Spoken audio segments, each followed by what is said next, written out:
ചക്കുവെള്ളം 6-ാം mile Shri Bhadrakali ധർമ്മശാസ്ത്ര ക്ഷേത്രത്തിൽ പുനരുദ്ധാരണത്തിന്റെ ഭാഗമായി ധനസമാഹരണ coupon വിതരണ ഉദ്ഘാടനം നടന്നു. ക്ഷേത്രം പ്രസിഡന്റ് പ്രകാശ് ചെട്ടിയാർ അമ്പിയിൽ കൂപ്പൺ പ്രകാശനം നിർവഹിച്ചു.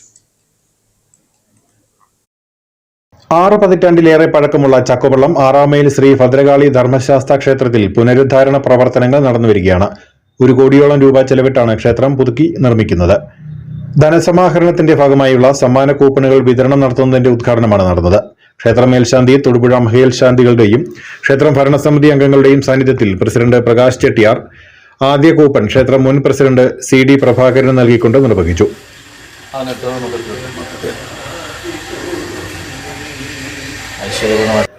ചടങ്ങിൽ ക്ഷേത്രം പുനരുദ്ധാരണ കമ്മിറ്റി കൺവീനർ അനിൽ പൊടിപ്പാറയിൽ, കമ്മിറ്റി അംഗങ്ങളായ രഘുനാഥൻ ചേലക്കാട്ട്, ശ്യാമള, ബിന്ദു ഹരികുമാർ, ഷക്കീല പ്രഭാകരൻ തുടങ്ങിയവർ പങ്കെടുത്തു. News bureau, Anakkara.